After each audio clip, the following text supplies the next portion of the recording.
Dean Klein, thank you so much, and welcome everybody to the conversation today, which has been billed as a fireside chat. There's no fire, but as you'll see in a second, there's heat.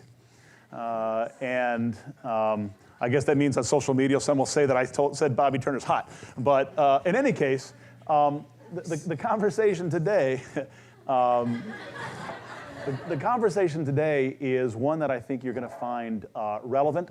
It's going to be at the cutting edge with respect to the models it references, to the business approach, and to the idea that good and gold may not necessarily only be conceived of as a trade-off, which is where you'd start if you start at Finance 101. The protagonist today is no stranger to many of you, although it's not clear that everyone knows the same about Bobby. So first, Bobby, welcome home. Good to be home. What I'd like to do to get the conversation started is to ask a little bit about the evolution of Bobby Turner.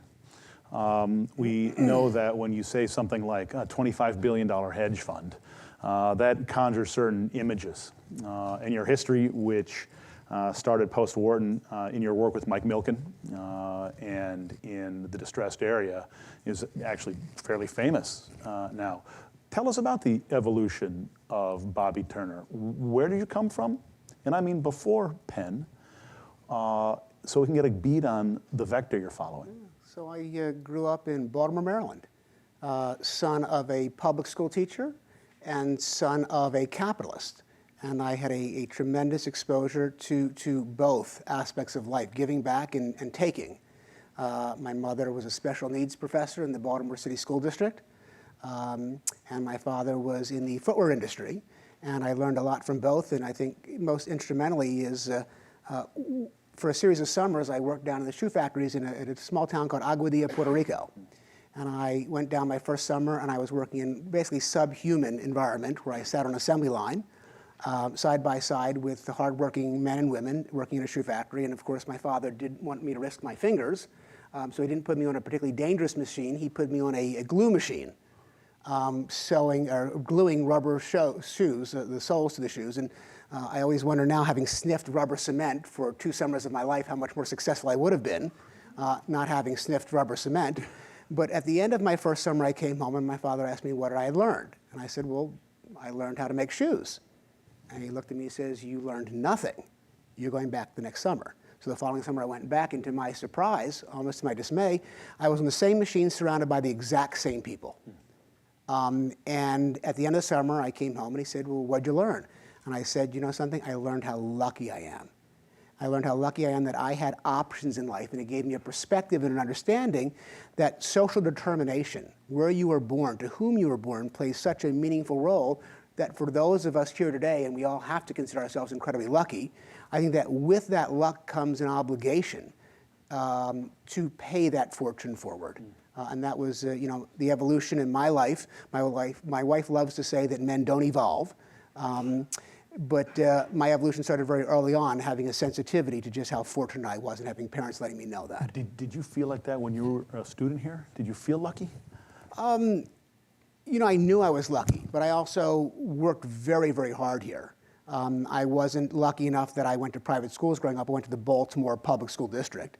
I came to the school and I was surrounded by people that went to all these great academic, the boarding schools and the New York high elite schools, and I actually felt I almost had a chip on my shoulder a little bit. So I had to work a lot harder. It wasn't easy for me. I wasn't well trained in studying, but I did realize how lucky I was to be surrounded by such great people in such a great environment. I feel unlucky in the sense that, I graduated the Wharton School in 1984 with a black belt in how to create wealth. The problem is the school never taught me that wealth doesn't necessarily guarantee happiness. And I think a lot of us who graduate from the Wharton School think that there's not an entitlement to become wealthy, but it is our goal and that's our destination. And I think that as you get older, you realize that life is not about the destination, it's about the journey. And I was able to evolve throughout that journey by keeping my options open. Is that realization best viewed as a luxury? Is it a luxury? I think I'm very lucky that I realized it. Listen, I spent the vast majority of my career as a capitalist. and as a philanthropist. I graduated in 1984, went to work for a guy by the name of Michael Milken at a firm called Drexel Burnham Lambert. I was able to create great wealth there, and then when Drexel failed, I became one of 3 partners in what became one of the world's largest alternative management companies, Kenya Partners. And immediately along the way, I realized that I was out of place. I was out of balance. Because I think that in life, when your accomplishments are not consistent with your values, it comes with a sadness. And as I got wealthier in the industry, I started developing this moral discomfort of being in an environment where the sole metric of success was making money. And listen, there's nothing wrong with making money, but it can't be the defining factor of who you are as a human being. So I did struggle for many years. It wasn't only until recently that I had maybe the confidence or the courage to realize that my legacy wouldn't be defined by how much change I had in my pocket, but rather by how much change I made in the world. In this moral discomfort, did you always feel it was there? You always describe it when I've heard you speak as something that sounds like an epiphany. It was an epiphanic event that you started to feel it at a certain point, and it grew until you couldn't ignore it. Yeah, I think that's right. Someone once said, how do you define happiness in life? And people that have heard me speak, for me, it's a four-step program where materialism is important. There's nothing wrong with seeking materialistic goods. I don't want to be, raise your hand if you want to struggle. Raise your hand if you want, there you go, in the back. Raise your hand if you want to worry about where the next paycheck is going to come from to pay your rent. So I think that to have a baseline of comfort in life, you have to have a certain amount of wealth. I think that love's important, but those who've heard me speak, love won't define you, because if you're ambitious, which I think everyone here is today, you spend 80% of your waking hours away from those you love. So you can't rely upon love. I think that what I found interesting that made me happy was, number one, is the opportunity to achieve. As I got more successful in my career, I was finding myself coming to work doing things that I didn't really care about. And when your accomplishments aren't consistent with your values, there's a diminishing marginal return to those accomplishments. Making money for the sake of making money became less and less interesting. And I found out that the most important thing to me that made me happy was power. And not the power of being, a partner in a $25 billion hedge fund, but the power to have a positive impact on other people's lives. And as I joke is, 15 years ago in my career, 20 years ago, I did something my wife thought was impossible, and that is I evolved. Because men don't evolve.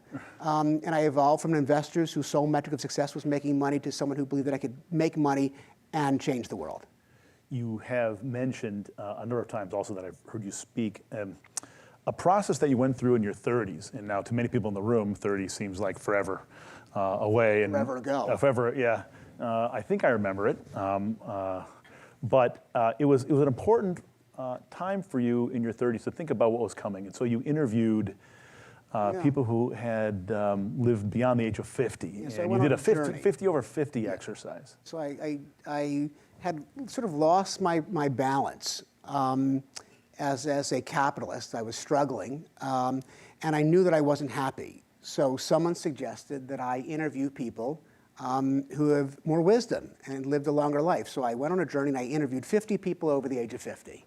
And that ranged from doctors to lawyers to bankers to money managers to consultants to teachers and policemen. This is a formal statistical random sample? Yeah, random sample. And at the end of what I asked each and every one of the people that I interviewed was a very simple question. Are you happy? And if so, why? And if not, why not?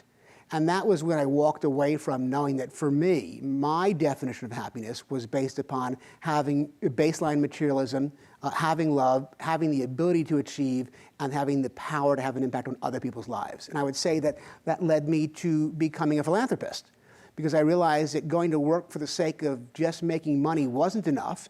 I was almost feeling guilty. Why did I deserve this? And I tried to maybe buy redemption or get some balance by becoming a philanthropist. And I struggled there too, and not with the moral discomfort that came from going to work and making money off of people's misfortunes, but now as a philanthropist, I struggled with the emotional discomfort that came from throwing money, as opposed to making money off of people's misfortunes. Now it's throwing money at other people's misfortunes. And my wife and I funded a number of organizations whose missions were very aligned with us, and that's social injustice. We care about the most at-risk underbelly of society, which is kids growing up in communities where the schools aren't performing, where they don't have access to health care, and where their parents are candidly struggling and living in survival mode. And we funded organizations that we very quickly became frustrated with, because we realized that the reality was we were just putting Band-Aids on issues. We were funding organizations that were treating, that were being reactive rather than proactive, and in some instances, we realized that they were just funding, or we were funding legacies of dependency, and that didn't sit well. And my wife and I had a long conversation about my career, and she asked the obvious question, well, why do you have to segregate profits and purpose? Can't they play nicely in the sandbox? Can't you do that at work? And that's when I went back to my partners and said, I want to become a social impact investor, which they laughed at. Does that mean you want to be an investor who is very social? Like, feel free to, go out to parties and whatnot. And I explained to them that I thought that I could make money off of social injustice.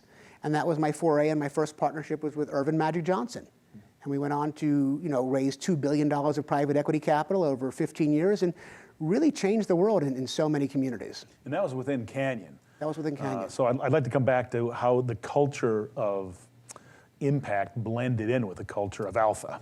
It was tough. There was definitely some opposing views. I think that people, were intrigued by it. But it really, my former partners are brilliant investors and still remain to be brilliant investors. But at the end of the day, I was one of 3 partners by the end. And, we were a hedge fund. And our definition of success was defined by how much money we made. Now, and not just on your own behalf, on behalf of investors. Well, again, there's a correlation. If I don't make money for investors in the hedge fund business, I don't make money for ourselves. The social impact business is a business that drives, I wouldn't say it drives great returns. It drives great risk-adjusted returns. So whereas in my hedge fund business, I would do a lot of distressed investing. I would buy defaulted debt. I would be a predatory lender. And I could drive 20% returns. And of course, we would make a percent of that 20%. In my social impact initiatives, with Magic and with Andre Agassi building schools, I wasn't delivering 20% returns. I was delivering 10% returns, which to people in that environment, they felt like I was leaving opportunities on the table. Again, if your sole metric of success is making money, then yes, I was. But the reality was, I concluded that for me, my legacy would not be defined by how much change I had in my pocket. And how did the cultural element impact what ultimately happened? And I'd like to go a little bit to that uncomfortable event that you've been very public about, which was essentially the separation of the firm you co-founded. It was very uncomfortable. Not necessarily purely at your own motivation. Right. No, listen, I got removed from a partnership of 23 years, which is embarrassing. It's hard, but it was the best thing that ever happened in my life, in the sense that I wish I'd had the courage earlier.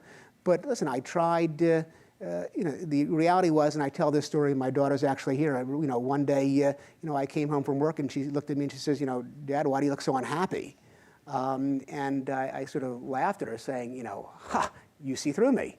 And she did, and I wasn't happy. And she goes, what's the problem? And I said, the problem is that I go to work every day, and 70% of my time is spent on being a predatory investor, making money for the sake of making money. I couldn't win unless someone else lost. 30% of my time was spent on changing the world, having an impact on other people's lives, and I had that reverse. I wanted to do the opposite. And that's when she asked me what did I want my epitaph to read, to which I responded, I have no idea what epitaph means. And I went to Wharton. And she said, what do you want your tombstone to read? And I said, again, when I graduated class in '84, I wanted to read, Dad had the most change in his pocket, but now I wanted to read Dad made the most change in the world. She goes, how's that coming along?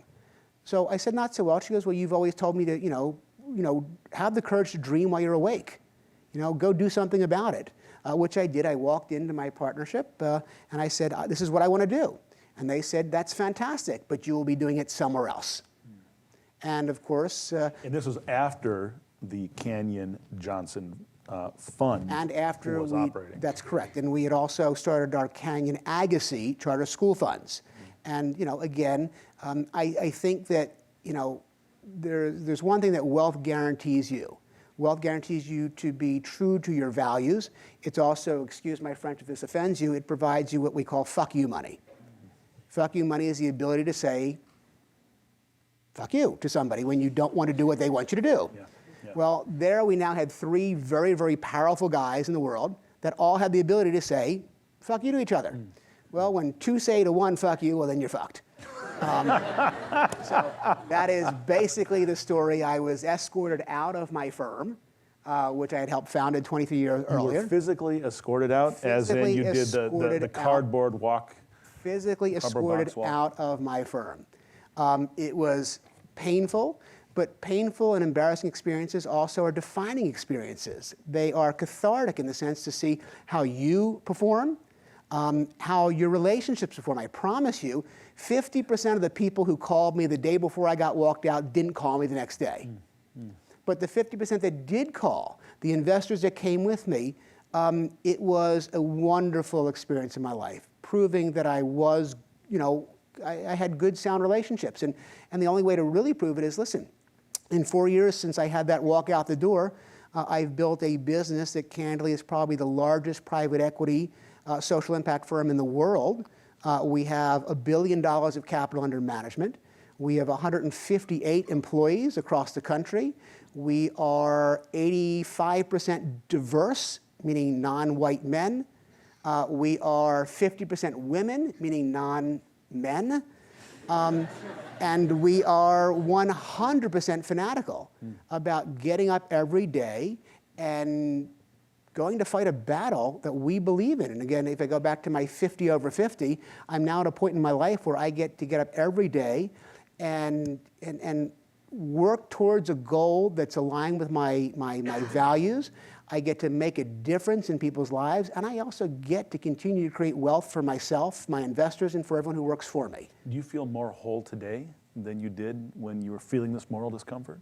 Oh, significantly more. Listen, I'm embarrassed how it happened. I think that with 20/20 hindsight, myself and my former partners, we've all sat down, and I think that had we had the chance to do it again, we would have behaved differently.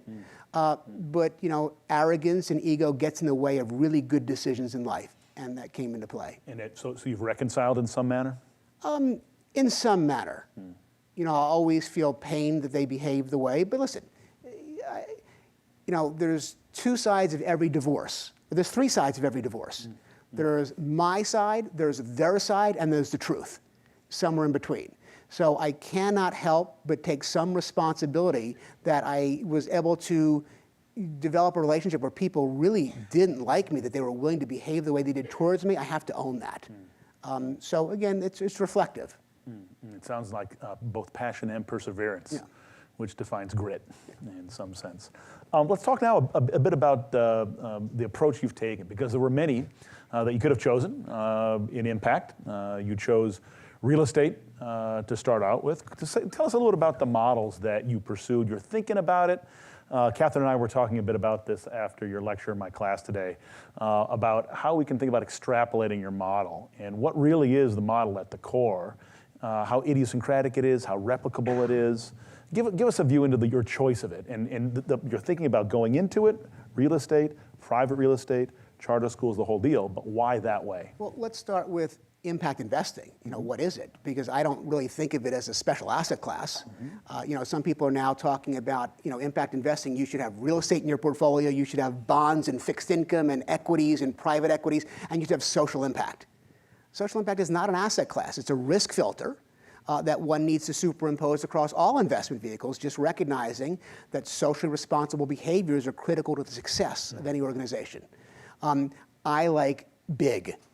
I like scale, I like impact. When you think about the opportunities in the impact space, it's very a limited universe, particularly to be an active impact investor. The vast majority of capital going into the impact space is in what we call ESG and SRI funds. These are funds that are passive. They're buying stocks that we consider good companies, and they're divesting of stocks that are considered bad companies. But they're not really deploying capital to tackle and address some of the most daunting issues in society. What I love about real estate is it's scalable, and it's also at the center of every issue we have. Healthcare, education, housing, the environment. Real estate is responsible for all these issues. We have daunting challenges in society. But I think that daunting challenges lead themselves to generational investment opportunities. And I think over and over again, part of the conversation you and I have all the time is, pick a challenge. What's the most daunting challenge we have in society? Is it education? Is it housing? Is it health? How do you pick one?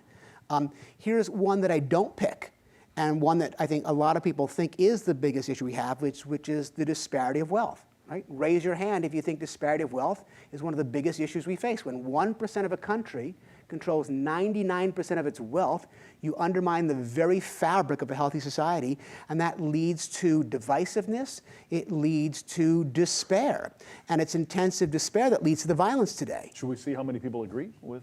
So most people have heard me speak, so they know, but right? So that's a major problem. I actually don't think that's the problem in this country. This country was built on disparity of wealth. This is not the United Socialist States of America. This is a capitalist society. Now, I'll give you the fact that the disparity has never been more extreme in America, and that's a problem. But the real problem we face is the disparity of hope. Because the 99%, which I grew up, we always played nicely in the sandbox because we believed in the feasibility of the American dream.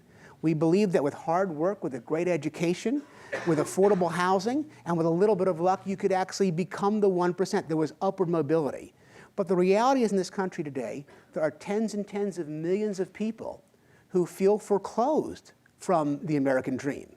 And the fact is they are. There's not a level and fair playing field.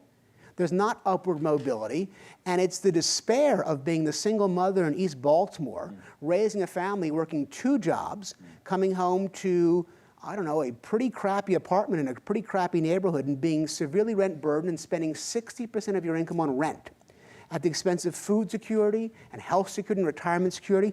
And to add insult to injury, your son is relegated to a public school district with the likelihood of him graduating high school is below 40%. Graduating college below 5%, ending up in jail during his lifetime, probably greater than 50%. So where is there hope in this person's life? And when you pull and extract hope from the equation, the only word that can fill that void is despair.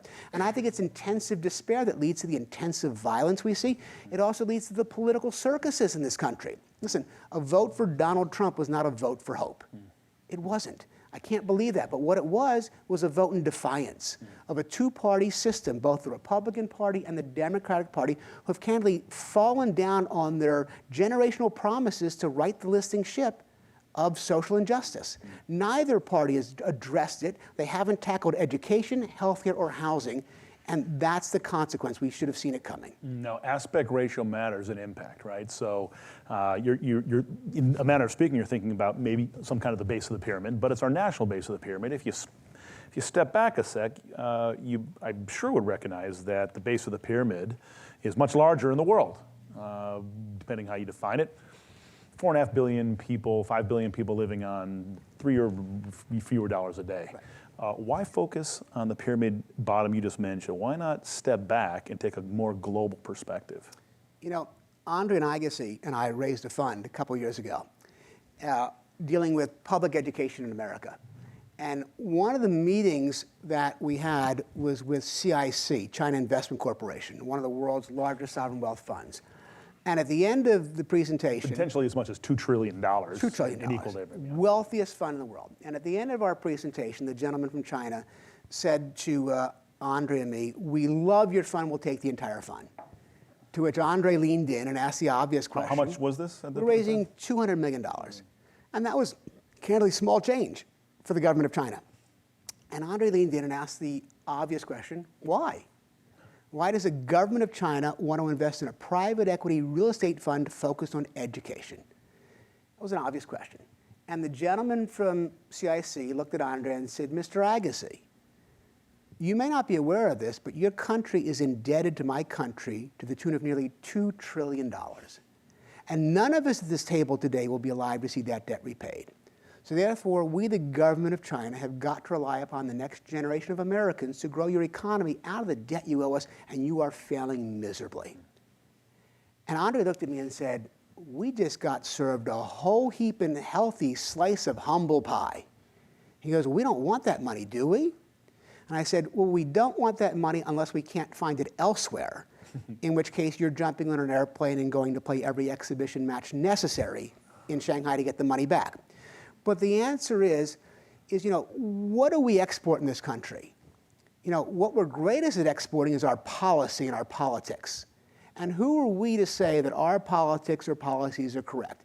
And if we can't write our own listing ship ourselves, well, damn if I'm going somewhere else to try to export that. We need to get our house in order. We need to make our bed. And I'm committed to tackling some of the most daunting challenges by harnessing market solutions. Listen, the reality is there's government and philanthropy are great at treating issues, but they've got hundreds of years now of evidence that they suck at, as a term of art, by the way, they suck at creating sustainable, scalable solutions that stick. We need to try other ways. And I'm just a huge supporter that not every issue can be tackled with a for-profit solution. But when and where there is a market-driven solution, we've got to, it's incumbent upon us to tackle it by harnessing market forces. And you're starting at home. At home, my own backyard, my own neighborhoods. And again, listen, it's frustrating. People say, do you want to come and help us in China? We've got a housing problem in China. Do I want to go to Israel or northern London where there's educational problems? The answer is no, I don't. But I'm happy to share all my ideas. At this point in my life, I'm open book, I'm open code. I was a keynote speaker at the Freddie Mac multifamily conference recently, and I talked about what I consider to be a fairly innovative way of preserving the affordability of workforce housing without increasing rents on the very consumer who can't afford it. And at the end of my presentation, someone in the audience said, "You just told us your business model. What kind of businessman are you? Aren't you afraid of competition?" And I said, let's just do the math. There's 43 million renter households in America today. 1 out of 2 is rent burdened, spending over 1/3 of their income on rent. 1 out of 4 is severely rent burdened, spending over 60% of their income on rent. I've raised a couple $100 million to tackle this issue with my innovative business plan, which I've shared. In 3 years, I've bought 5,500 units. Who's going to take care of the 12,950,000 other units and families that are suffering the injustice? So am I afraid of competition? No, I'm afraid that there's not competition. These issues are so daunting that part of my legacy will be getting on every bully pulpit and telling everybody that doing good and doing well needn't be exclusive. And in fact, I've got 20 years of proof now showing that I can drive better risk-adjusted returns than just being a speculator. So let's talk a bit about the approaches. You have 3 primary approaches currently. You've been building facilities for charter schools. I'd like to hear about that. You've been working in the area of multifamily housing in kind of a spillover model. Yep. And of course, part of that is also focusing on healthcare. Can you give folks, I think a lot of folks here have heard you, but go from the ground up. Why start with charter schools, and how did that lead you into the spillover effects? So let's start with what's preventing upward mobility in this country? Lack of education. Okay? We are number 1 in the world in what we spend per student on education, anywhere between $12,000 to $15,000 per pupil, but yet somehow our outcomes are in the bottom quartile of the industrialized nations. Last year alone, we tested anywhere between 25th and 35th in international standardized testing. Okay? Last year, we dropped out 1.2 million students from high school. And that's a horrible thing, because a high school dropout is 8 times more likely to end up in jail, where we as a society will spend 4 times as much to incarcerate than we do to educate. A high school dropout over their career will earn $200,000 less than a high school graduate, $1 million less than a college graduate. So the question we have to ask ourselves is, are kids failing high school, or are high schools failing children? Well, I believe that high schools are failing children. And as a philanthropist, I tried to tackle the problem by building public charter schools, which are theoretically competition to school districts. They are public schools, but they operate independently. They operate without the constraints of the collective bargaining of the teachers union, which means they can be innovative. They can do things as simple as, gee, why don't we pay more for high-performing teachers and fire bad teachers, which you couldn't do under collective bargaining? Why don't we have a longer school day? Why don't we have a longer school year that's not dependent upon the agrarian calendar that we used to have to deal with when we were a country based on agriculture? So I actually built 38 public charter schools in Los Angeles. And the public charter school model is not a no-brainer. I mean, there are a significant number of underperforming public charter schools. Absolutely. So the reality is the vast majority, there's 6,000 charter schools in America today, serving less than 5% of the public school population. The vast majority of public charter schools do not outperform the public school districts. Okay? So there's lots of reasons to say that charter schools aren't any better. I'm not focused on scaling mediocrity. My business model is let's take that 15%, those great charter school operators that have a proven track record of both academic and financial performance, and let's scale them. Let's help them expand their footprint. Because the biggest challenge to charter schools is not the kids. This year alone, there's 1.4 million children on a wait list for a charter school. At $20,000 a school seat, what it cost me to build, it's a $25 billion infrastructure opportunity. It's a humongous, whatever, tremendous, humongous opportunity. And I wanted to take advantage of that. But as a not-for-profit, as a philanthropist. So myself, Bill and Melinda Gates, and Eli Broad and I put together $40 million, and we formed a not-for-profit to build charter schools in Los Angeles, in some of the most economically challenged neighborhoods. And after 7 years, we were thrilled to say that, we built 15,000 school seats for incredible kids. But I was an incredible failure, because while we had satisfied the need for 15,000 kids, there was 45,000 kids on the wait list for those seats. I went back to Bill and Melinda Gates. I went back to Eli Broad. It was about 2008, right as the recession was starting.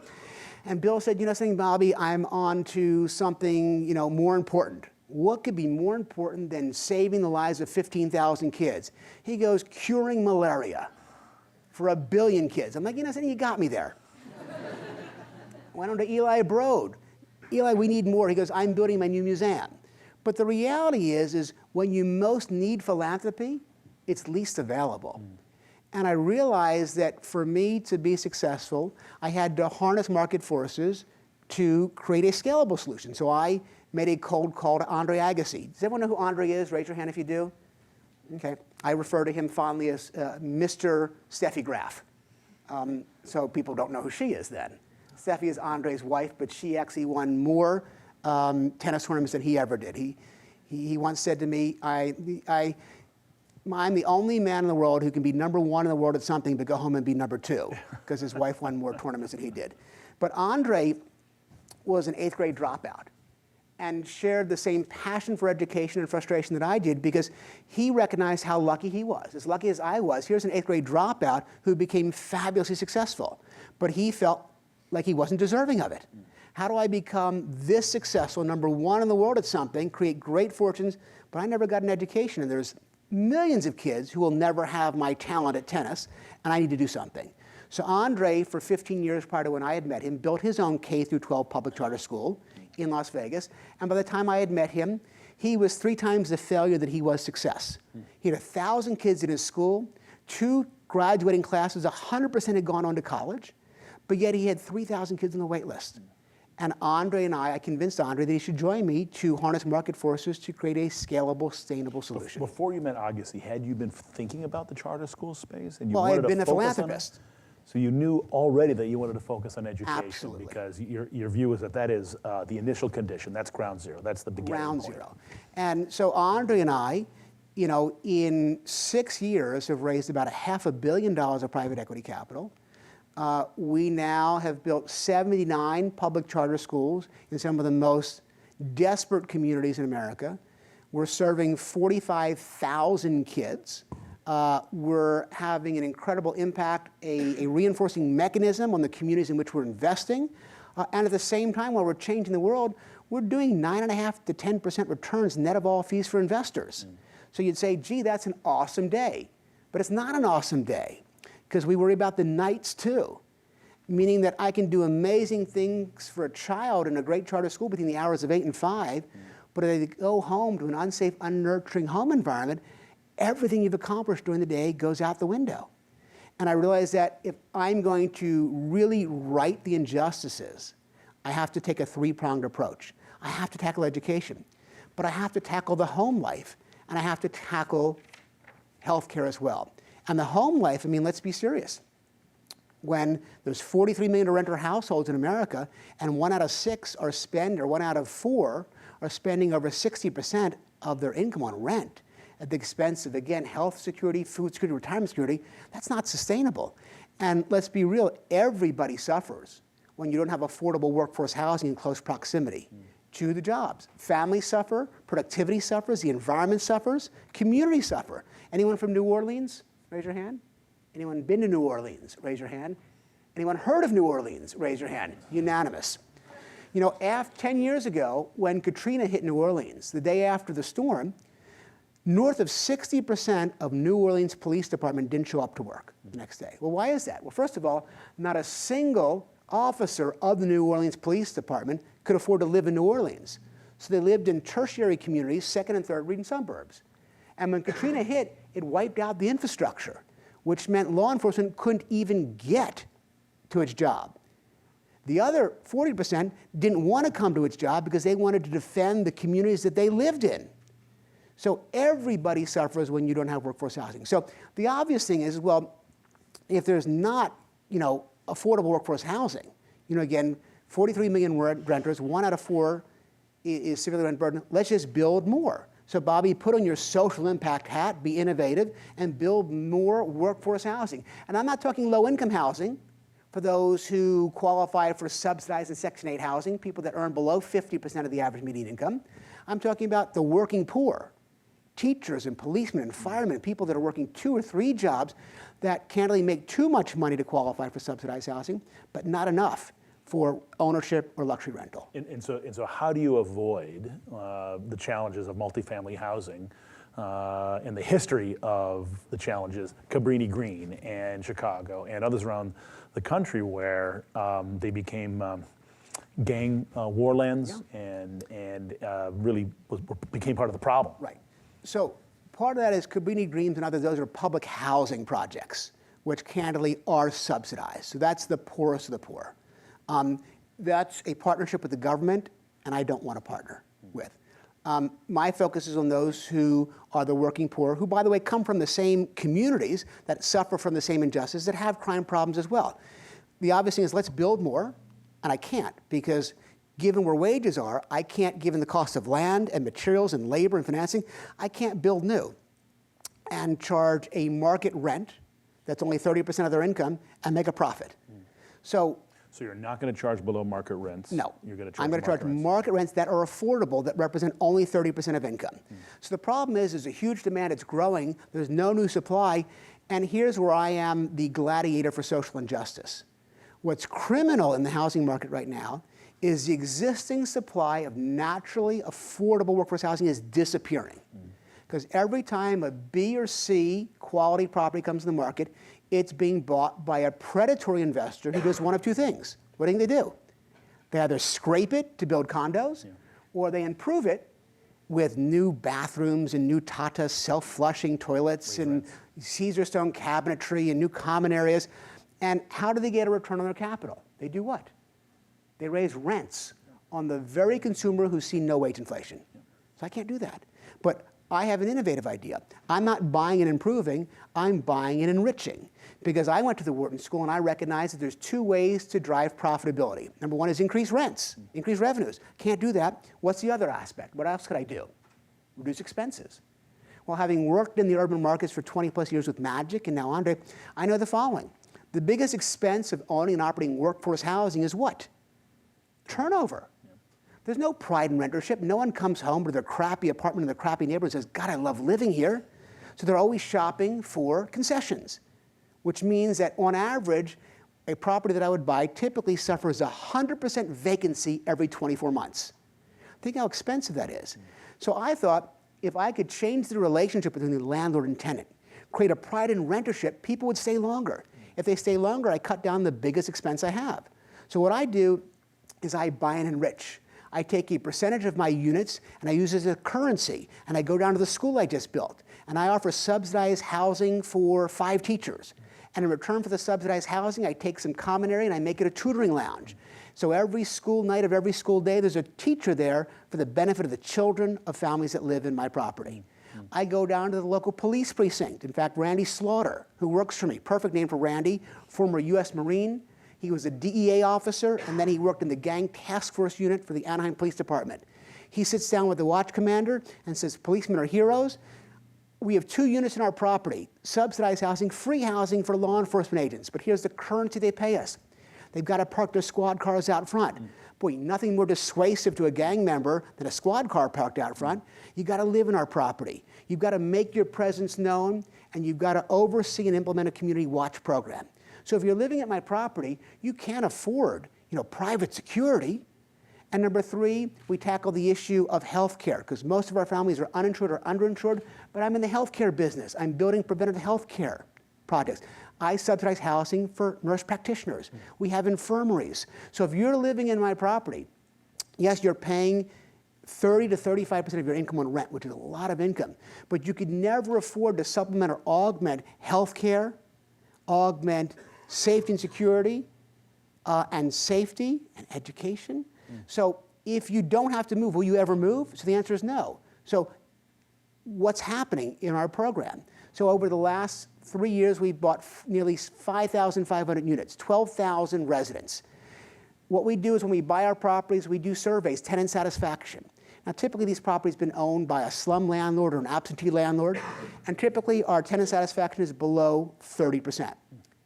Today, at last count, our tenant satisfaction was north of 85%. There's a pride in rentership. But how does that translate? People are staying longer. And how does that make money for me? Well, if people stay longer, what's happened is my lease duration, how long people are staying, has increased by close to 15%. My economic loss has dropped by 20%. My deferred capital expenses has dropped by 40% because when people have a pride in rentership, they treat the properties better, and violent crimes have fallen by 50%. So I've driven the same kinds of returns that that opportunistic or predatory investor could earn by buying and improving, but I've bought and enriched and I haven't raised rents on the very backbone of a healthy society. That's impact investing. It's interesting. Has part of the model that you've pursued gives back the or transfers the property, in the case of charter schools, to the charter school. Are you keeping the real estate? In charter schools, I'm selling the real estate back to schools. The only person that gets rich in a landlord-tenant relationship is the landlord. How, as an impact investor, do I transfer wealth creation to those who benefit from the real estate? In the charter school space, I have a great business model. I do build-to-suits, I enter into long-term leases, but once that school has 4 or 5 years of performance, I help them buy the school from me by floating tax-exempt debt. I do that in my health care as well, because these are non-for-profits. The challenge is in the workforce housing is I can't do that. I can't sell the property to my residents. So the big quagmire that I have is I don't want to spend 10 years building and enriching these communities to then sell them. And the only investor that I can sell them to is that opportunistic, predatory son of a bitch who looks at my business model and says, Bobby Turner is the Bernie Sanders of investments.